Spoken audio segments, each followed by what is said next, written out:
Olá, eu sou o professor Luiz Rezende, começando mais uma aula de gestão de materiais e hoje eu vou abordar os objetivos de classificação de materiais, os atributos e vou realizar uma classificação, que é a classificação por importância operacional. Qual a diferença entre objetivos e atributos? Os objetivos, toda classificação deve ter. Qualquer órgão público, qualquer empresa privada, você, no estoque que você faz de comida aí na tua casa, você deve respeitar os objetivos. Objetivos são obrigatórios. Vou apresentar para vocês 6 objetivos.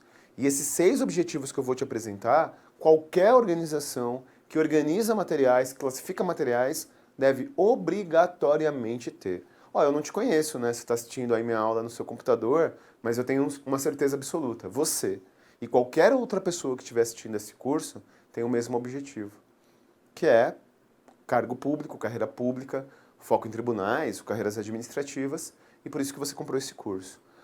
O objetivo todos têm. Todo mundo que é aluno do Alphacom, todo mundo que é aluno do AIP, todos os alunos do nosso grupo têm o mesmo objetivo, que é o cargo público. Agora, atributos, um pode ter, outro não.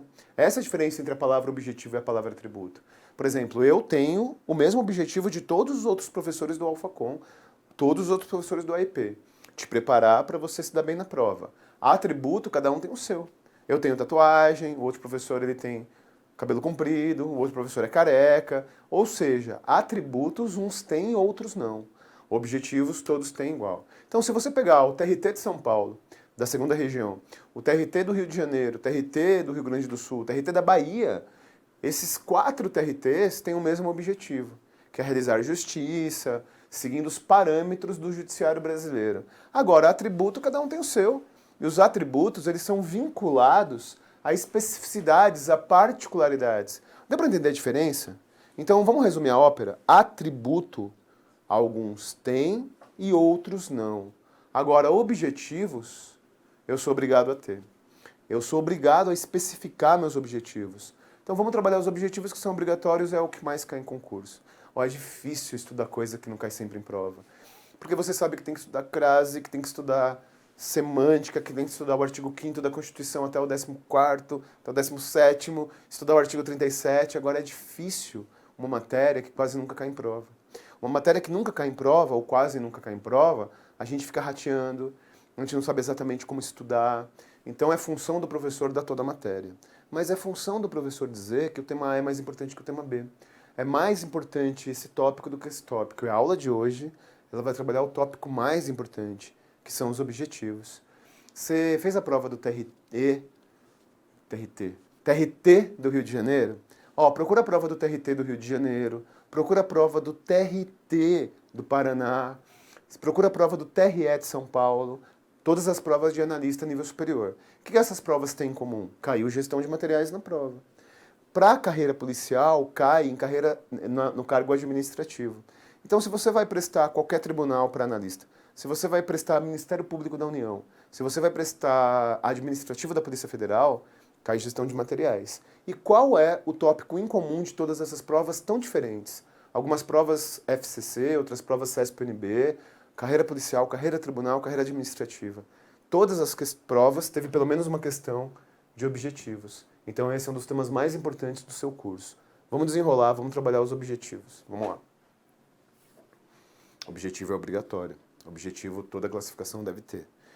E o primeiro objetivo é a catalogação. Quando eu dou aula no presencial do AIP, quando eu dou aula no presencial do Alphacom, quando eu dou aula nos cursos presenciais da Holding, eu sempre falo de catalogação e eu sempre falo do catálogo Avon. Sempre, tipo Jequiti. E outros que tem por aí que eu esqueci agora. Então, qual é a vantagem de você ter um catálogo físico com tudo que você precisa? Por exemplo, o cinegrafista comprou um batom. Aí, eu não, né? Mas outro professor quer o batom dele. Aí fala, comprei o batom na Avon. Eu não vou numa loja.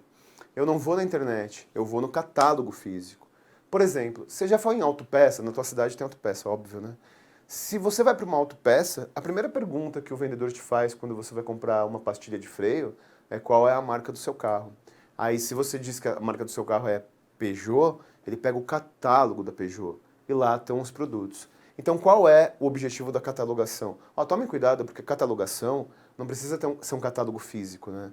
Eu falei da Avon só para você gerar o vínculo associativo. Pode ser uma planilha do Excel, pode ser um banco de dados do Axis. Na verdade, pode ser qualquer coisa que você unifica todos os itens do estoque.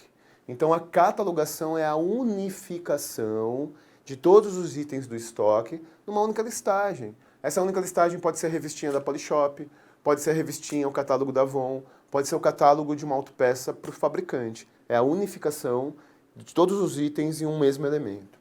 Depois, a simplificação. Deixa eu te falar uma coisa, canetão. Eu não estou dando aula desse canetão. Esse canetão uma hora vai acabar. Esse canetão uma hora vai acabar a vida útil dele. Então a minha aula é sobre o item canetão que existe no estoque do Alphacom e do AIP. Então a partir desse momento esquece o item. O item vai embora. O item ele é substituído. Mas o elemento, melhor dizendo, é substituído. O item continua existindo lá na planilha do Excel. Então, na verdade, esses objetivos não são objetivos do canetão que está nas mãos do Rezende. Os objetivos são os objetivos do item canetão que deve ser sempre comprado. E o que é a simplificação? É você evitar redundâncias. Olha o que tem de empresa pública, empresa privada, que gasta dinheiro além do que devia, compra errado por falta de unificação, por falta de simplificação. Imagine que no item 37 de um catálogo está escrito lá, canetão vermelho para quadro branco. Aí no item 180 está escrito, canetão para quadro branco da cor vermelha. Pronto, vão comprar duas vezes, vão fazer compra duplicada. Então a catalogação, unificação, simplificação, evitar redundância. Se o item 37 é canetão vermelho para quadro branco, e se o item 180 é canetão para quadro branco vermelho, eu vou comprar dobrado. Eu vou comprar dois itens que atendem a mesma função. Então, simplificação, como está no teu material, é a unificação para evitar redundância. Depois, especificação. Deixa eu te falar uma coisa. Eu preciso dar todas as informações necessárias. Se eu não der todas as informações necessárias, você vai comprar errado. Então, especificar é você dar todas as informações necessárias para que você compre alguma coisa. Eu estava brincando aqui antes da aula começar com o cinegrafista e eu estava dando um exemplo para ele de especificação. Então eu estava dizendo, você vai no eu não gosto de McDonald's, eu gosto de lanche, gosto de comida, McDonald's é ração para mim. Mas eu não gosto de ração, a sua aula é ruim, aprende a comer direito. McDonald's, Big Mac Bacon, batata... Se você não gosta, por que você sabe? Eu sei porque a gata gosta, então ela que se alimenta mal, né? McDonald's, Big Mac Bacon, batata grande, Coca-Cola grande. Pronto, eu já especifiquei. Você já sabe o que comprar, você já sabe qual é a quantidade, você já sabe qual o item. Então a especificação é o detalhamento necessário. Todas as informações necessárias para você comprar o item. Depois, normalização. Tome cuidado, porque normalização não é normatização. Normatização é outra coisa, a gente nem estuda. Normalização. Deixa eu contar uma historinha para você que é uma coisa muito importante para concurso público. No Presencial São Paulo do Alphacom, tem um curso para o Ministério Público da União. Um importante concurso aí do biênio 2018-2019. E aí, eu fui dar aula de gestão de materiais. Isso aqui também cai, né, para o Ministério Público da União. E na primeira aula, uma aluna me chega com o catálogo ABNT, que é um negócio desse tamanho, que custa uns R$400 que você compra na livraria.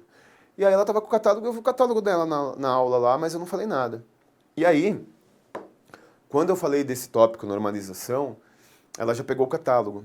E eu falei, não é necessário decorar, não é necessário conhecer as normas ABNT. A ABNT é a Associação Brasileira de Normas Técnicas. É uma associação que define qual é a normalização técnica para fabricar esse relógio, essa camiseta, esse canetão. Na verdade, é a ABNT que determina as normas de fabricação e classificação no Brasil. Por exemplo, quando tem prova prática de digitação, o TJ São Paulo tem. E aí fica assim no edital, prova prática de digitação em teclado ABNT2 padrão. Ou seja, se você vai fazer uma prova prática de digitação, você tem que saber qual é a norma. Então, o que é a normalização? É você seguir a Associação Brasileira de Normas Técnicas. Uma historinha rapidinha para entender a importância de normalização. Eu tive um aluno que ele é marceneiro. É engraçado, né? Marceneiro não é uma profissão de jovem. Mas o pai dele tinha uma marcenaria, ele herdou a marcenaria do pai, é marceneiro. Aí chegou um cara com um projeto de um berço para apartamento, berço para espaços pequenos. E ele fabricou o berço para esse cara. E aí ele pediu o projeto para o cara. Ele falou, o projeto é seu desse berço adaptável para pequenos ambientes? cara falou, é meu. Ele falou, posso ficar para mim? Pode. Aí ele começou a fabricar esse berço. Um berço adaptado, que tinha lá umas gavetas e tal. E começou a fazer sucesso. E ele começou a vender muito esse berço. Aí chegou o fiscal da ABNT. E o fiscal disse, olha, você está vendendo equipamento para criança. Você está vendendo alguma coisa para crianças de 0 a 3 anos. Então precisa de adaptações. E para que ele se adaptasse às normas da ABNT, ele precisaria comprar um monte de equipamento, várias máquinas que a marcenaria dele não tinha. Então ele desistiu de fabricar o berço.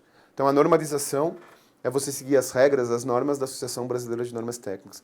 Precisa comprar o livro igual a aluna comprou? Óbvio que não, né? Não vai cair qual é a norma 80 da ABNT, qual é a norma 330 da ABNT. Mas o que vai cair é o objetivo de normalização. Padronização.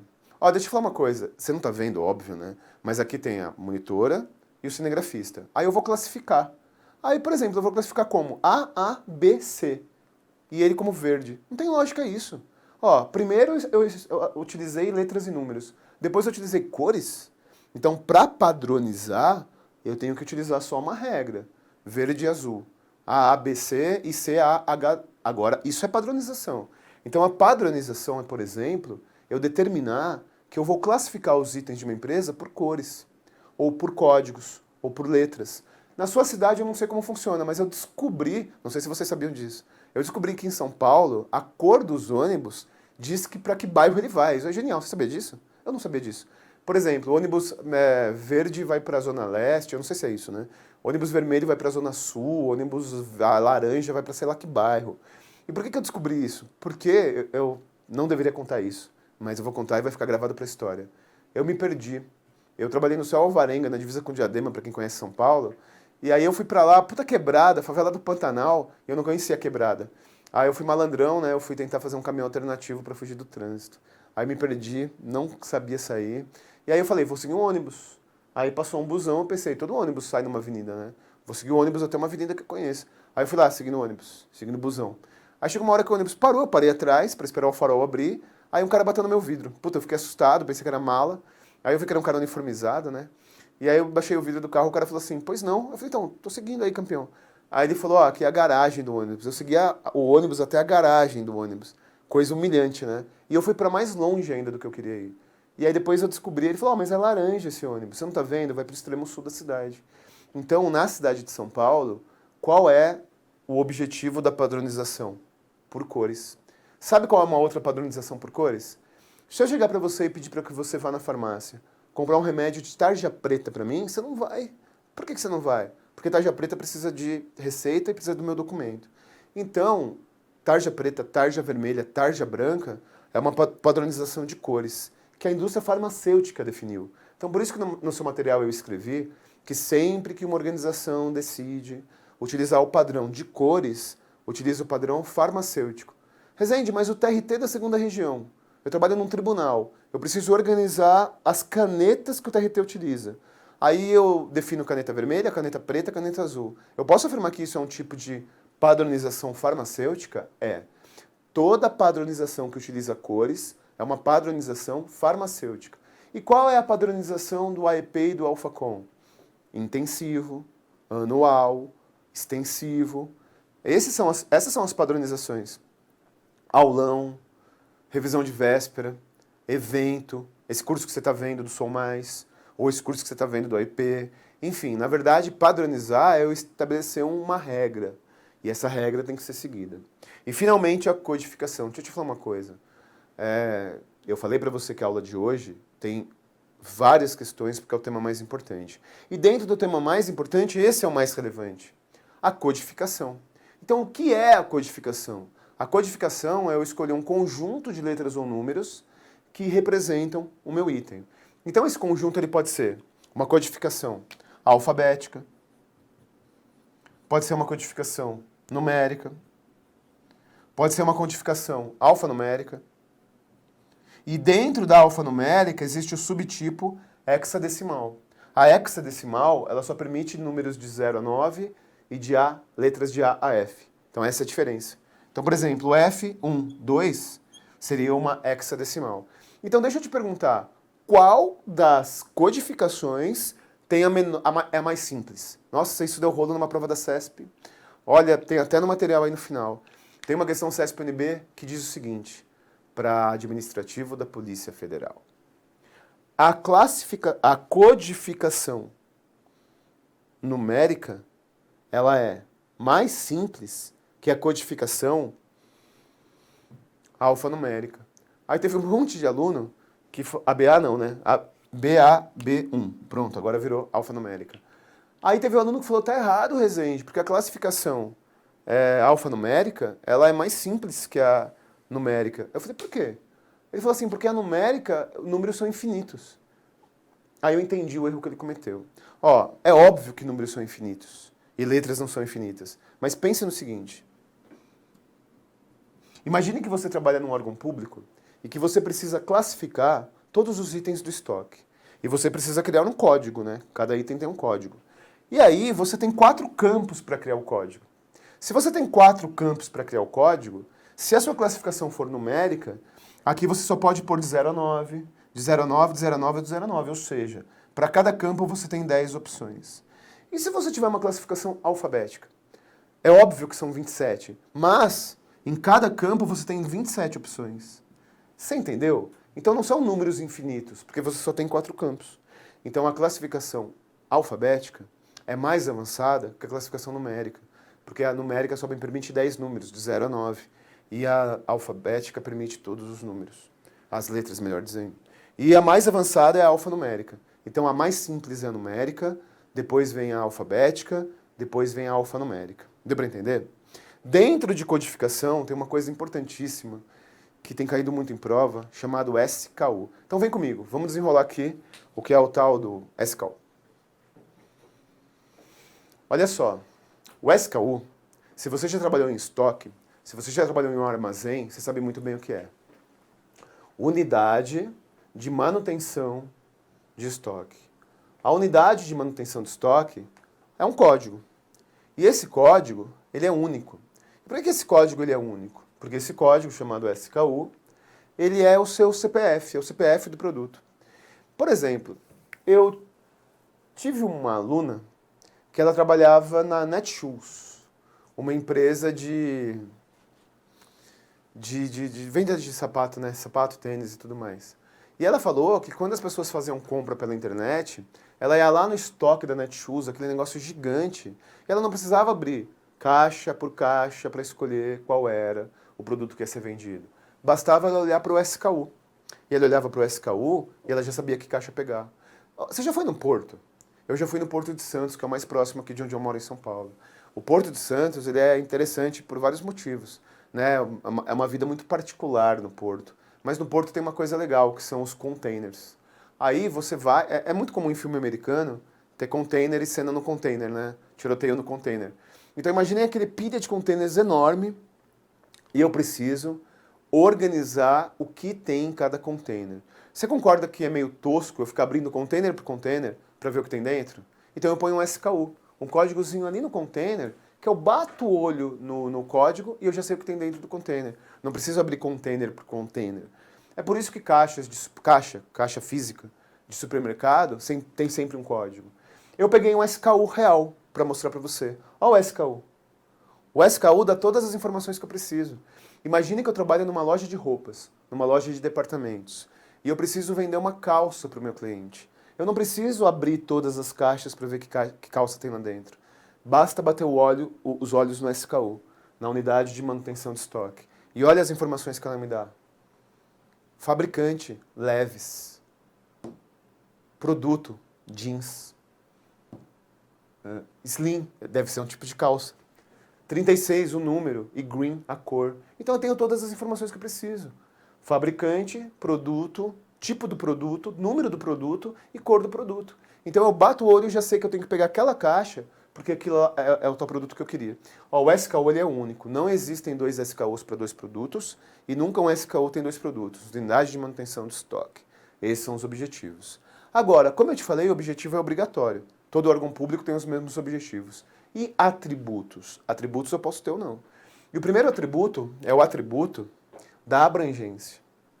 Por exemplo, eu sou abrangente se eu disser o seguinte: eu quero comprar carro com uma marca italiana que tem uma grade de tal jeito, eu não estou sendo abrangente. Ó, deixa eu te falar uma coisa. O bandido amador, ele rouba pondo dinheiro na cueca.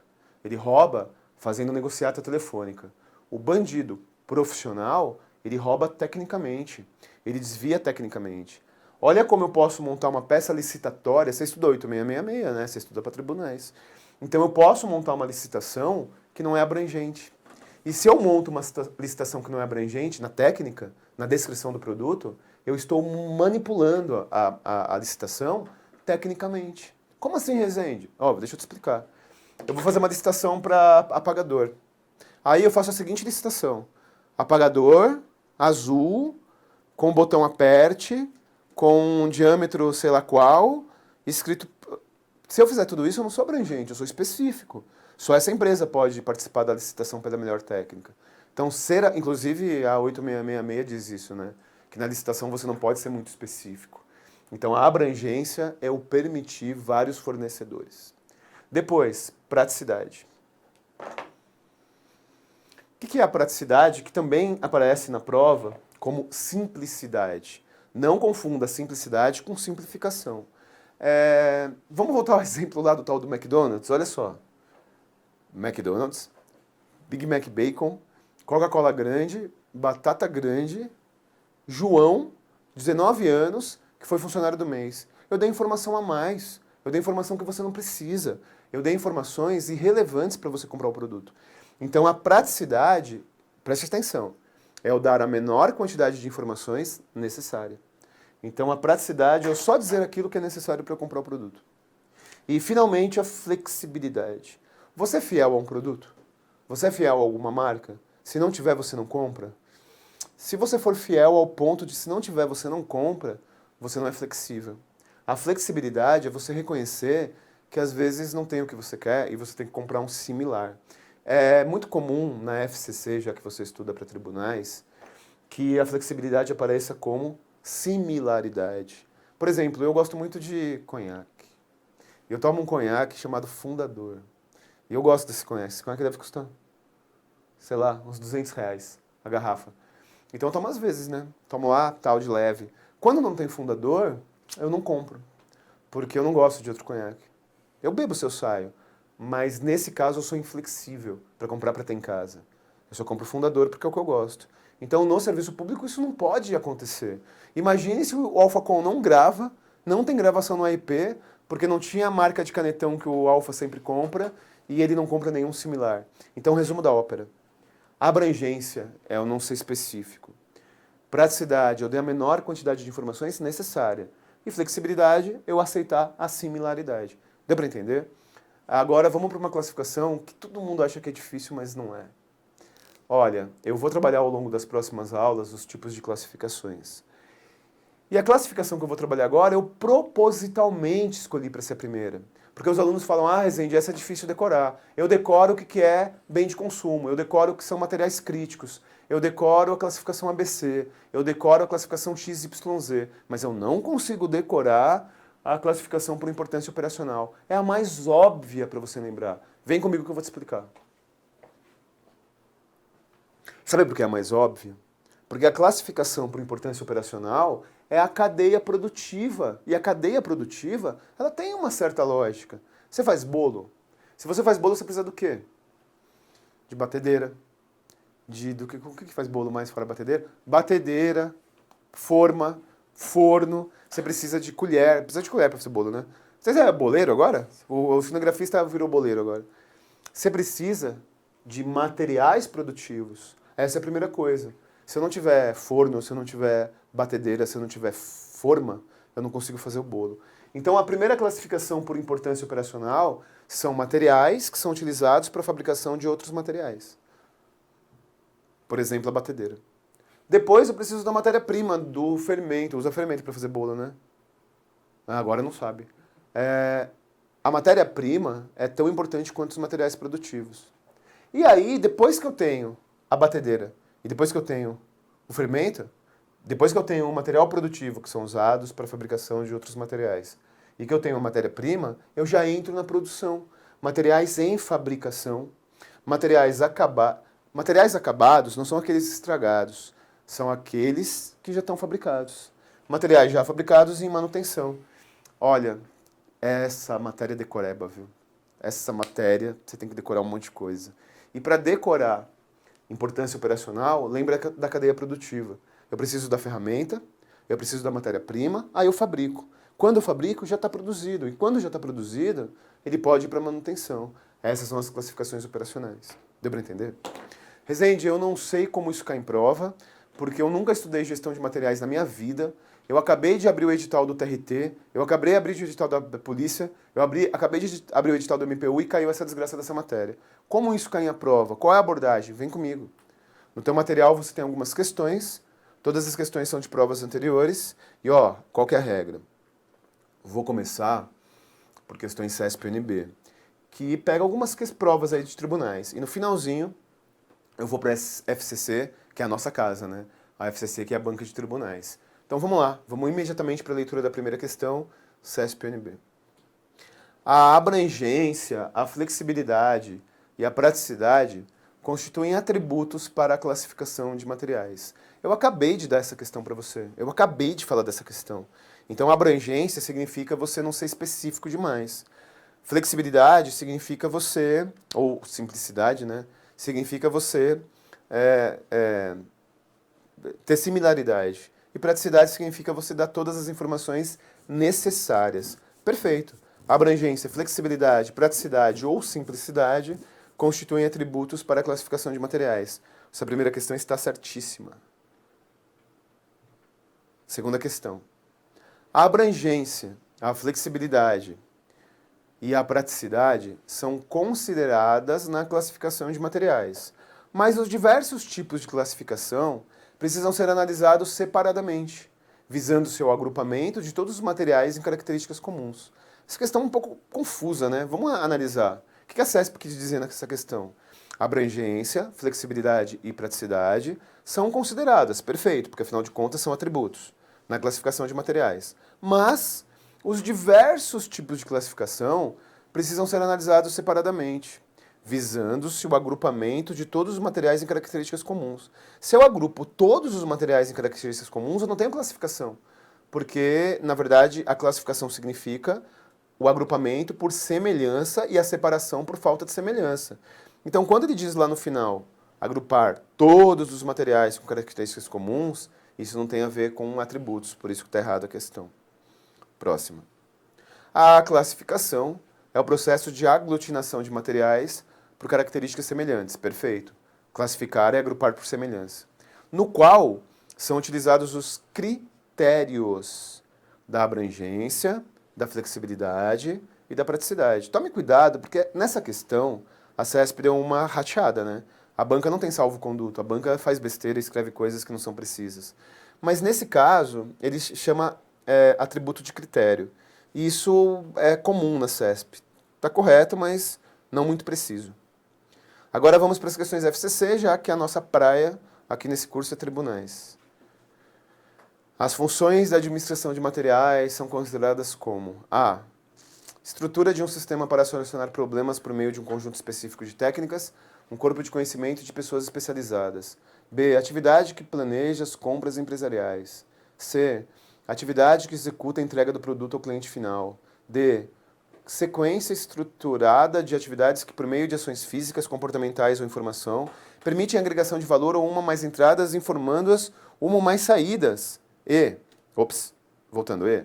Sequência de operações que se inicia na identificação do fornecedor, na compra do bem, no seu recebimento, transporte interno e acondicionamento, seu transporte durante o processo produtivo e uso, na armazenagem do produto final acabado e na sua atribuição ao consumidor final. Olha, essa questão, voltando para as primeiras alternativas aqui, ela pergunta para que serve classificar materiais. E a alternativa A diz que tem a ver com a estrutura de um sistema para solucionar problemas, não tem nada a ver. B, atividade que planeja compra, não. C, atividade que executa a entrega, não. D, sequência estruturada de atividades que por meio de ações físicas, não. E, sequência de operações que se inicia na identificação do... Você viu o SKU lá que eu fiz? Fala que é leves. Na compra do bem, seu recebimento, transporte interno e acondicionamento. Seu transporte durante o processo produtivo, eu preciso classificar, óbvio, né? na armazenagem como produto acabado e distribuição final. Perfeito, alternativa E. Próxima questão.